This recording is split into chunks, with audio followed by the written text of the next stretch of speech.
Brandon B is a cool dude. I pretty much do my own thing. I stay in my own lane.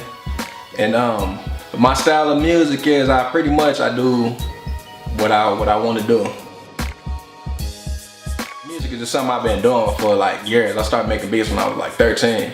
So number one, I'm a beat maker for real. So that's what I do in free time. You can call it a hobby. I even used to rap, but I would just freestyle or make some stupid ass songs or something. But pretty much forever I've been making beats. So the older I got, I was able to learn how to express myself better to where I could make a song expressing my perspective and things that I feel and things that I think versus just being limited to making music according to the kind of stuff I heard.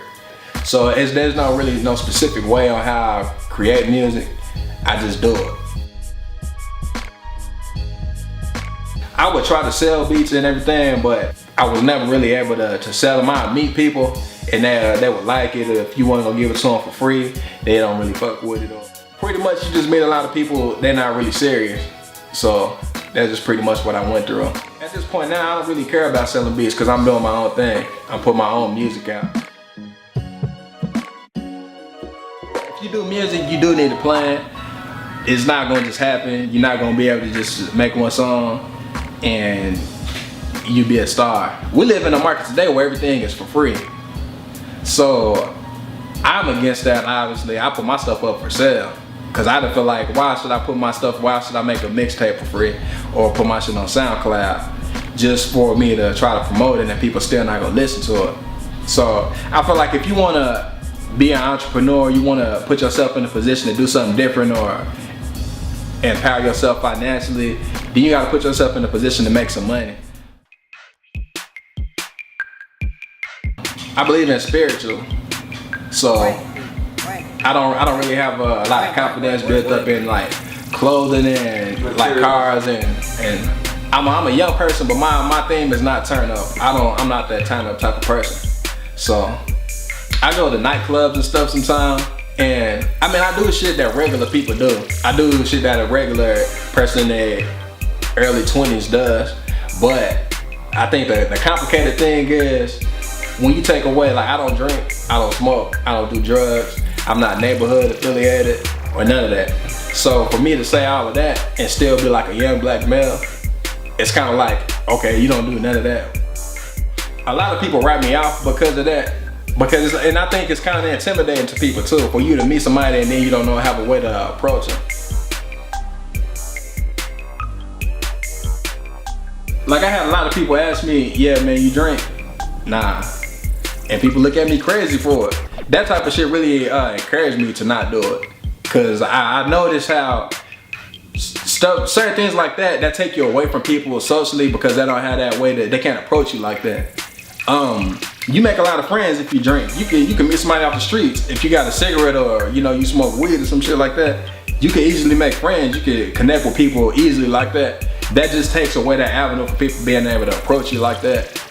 That's kind of a good thing, because a lot of times, man, when you do that shit, you have a lot of people in your circle that they only fuck with you because of that. If you have a lot of friends and you a drink, you say, I'm gonna stop drinking today, you probably lose 5-6 friends, you see what I'm saying? So it helped me grow mentally, pretty much. So I just think I should stick with that. It helped me recognize a lot of things. And it's good to help you pay attention to the people you keep company with.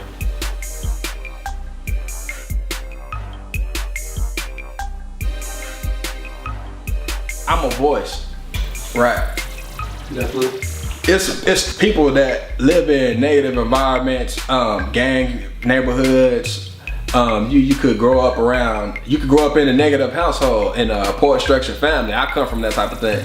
But that don't necessarily mean that everybody that comes from that type of environment, that don't mean you gonna turn out like that.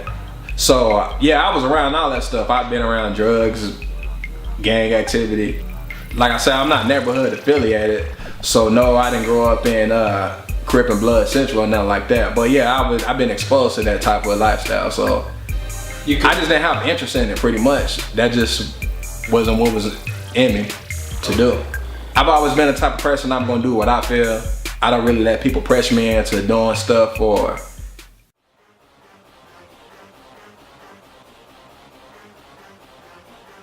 I think education, the education system is some bullshit. But I mean, I've been involved in it. After going from high school to working, every day you start to see, okay, this is how life is, just boring. My parents didn't go to college, and I don't come from that legacy of higher education. So for me to have the opportunity to go, I felt like I should go because I had the opportunity. But I didn't have no direction. I think the education system, it can help you if you have a plan and you know what you're doing, if you know what you're going for. Go for a purpose. Unless you just want to go for the piece of paper and that make you feel good. But if I could go back before I ever started, I wouldn't go because I didn't have a clue what I was going for.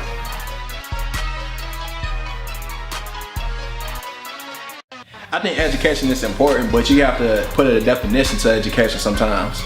Education does not always have to be from a university or institution by the state.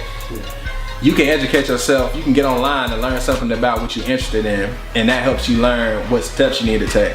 A lot of times you don't have, from where I come from, we don't always have somebody there to tell us the steps you need to take in order to do what you want to do or be what you want to be.